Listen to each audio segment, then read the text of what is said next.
मेरे अति प्रियो, आप सबको जय मसीह की। आज सुबह प्रभु का प्रभावशाली वचन मेरे साथ नीति वचन की पुस्तक निकालिए, उसका 24 अध्याय और उसकी 10 आयत।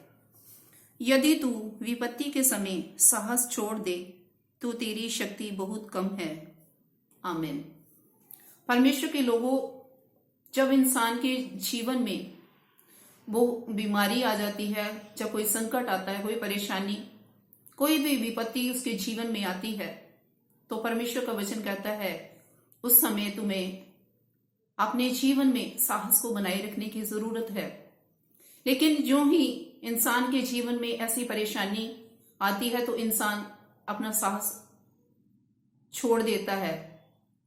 लेकिन परमेश्वर के वचन में लिखा है कि यदि तू अपना साहस छोड़ दे तो तेरी शक्ति बहुत कम है।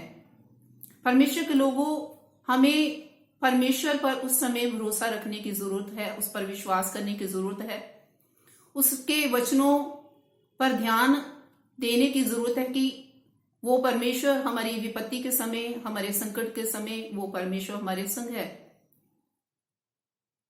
वो शक्ति देने वाला परमेश्वर, वो हमारे साहस को बढ़ाने वाला परमेश्वर हमारे संग है। हमें विपत्ति में घबराने की कोई भी जरूरत नहीं है, क्योंकि वो परमेश्वर हमें कभी भी छोड़ता नहीं है, कभी भी वो त्यागता नहीं है।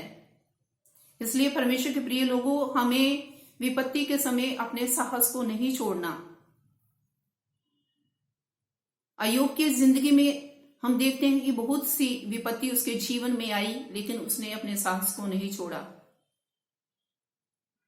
और वो वचन में कहते हैं कि मेरा छुड़ाने वाला जीवित है और अंत में आकर वो इस पृथ्वी पर खड़ा होगा। इसलिए परमेश्वर के लोगों, हमें विपत्ति के समय भी ऐसे ही जैसे अय्यूब ने कहा, हमें भी परमेश्वर के वचन को बोलने की जरूरत है। हमें वचन को क्लेम करने की जरूरत है। हमें अपने साहस को बढ़ाने की जरूरत है, ना कि छोड़ने की। और अगर हम साहस छोड़ देंगे तो वो हमारी शक्ति हमारे अंदर बहुत कम है, परमेश्वर का वचन कहता है।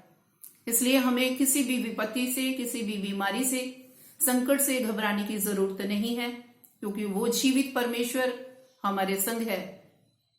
और अय्यूब की तरह आप भी परमेश्वर के वचन को क्लेम कर सकते हैं और कहें कि मेरा परमेश्वर मेरे संग है, मैं कभी भी किसी विपत्ति से नहीं डरूंगी, नहीं डरूंगा। इस वचन से प्रभु आप सबको आशीष और बरकत प्रदान करे। सबको जय मसीह की। God bless you all.